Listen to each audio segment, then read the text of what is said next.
Hi, I'm Charlie. Today I'm going to be answering a few questions on my favourite thing, which is wine. Enjoy. So Charlie, what wine is in your fridge at the moment?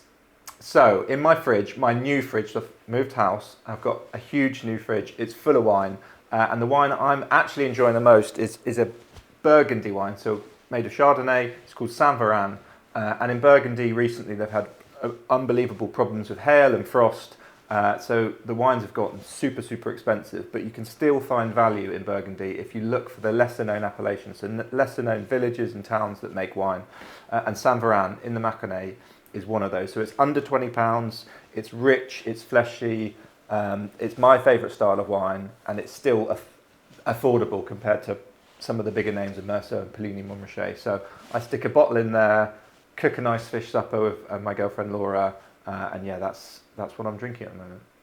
Where is top of your wine travel list for 2023?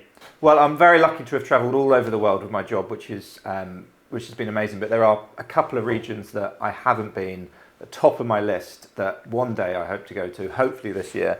So one of them is California. I've never been to wine regions in California, Santa Barbara or Napa. Absolutely love to go there. Maybe go there in October with Laura and Romy if we can, so my daughter. Another one is Santorini, which is obviously a Greek island, and they make amazing Assyrtiko, really salty, saline white wines from the grape Assyrtiko. And then Mendoza, so Argentina is top of my list, which is obviously Malbec, big, strong, bold red wine, and just steak. They love steak over there. So I mean, those three would be top of my list. Hopefully do one this year. We'll see. What about your ultimate food and wine pairing, Charlie? Well, Dave, that's a very good question.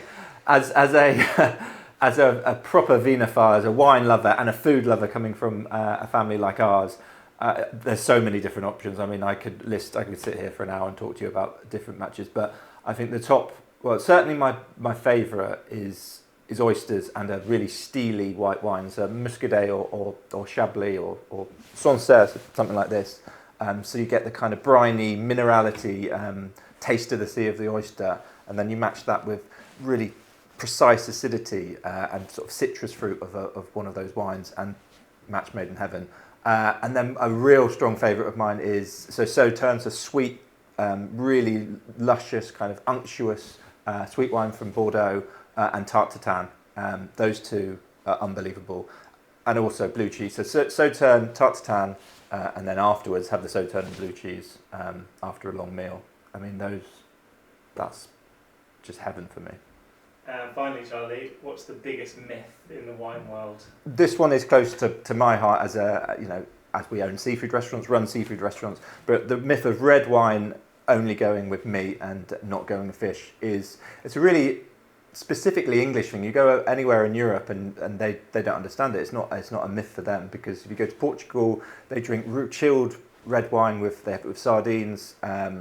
In France, you would have gamay with sort of salmon. And I enjoy, really light Pinot Noir with a dish we do down the road at the seafood, which is the hake casserole, so lots of autumnal flavours, and then quite a light red wine.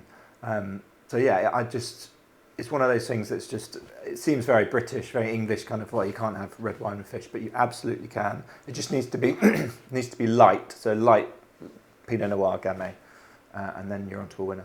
That was a few snippets from me about wine, so thank you very much for watching. Look out for more videos from me coming up.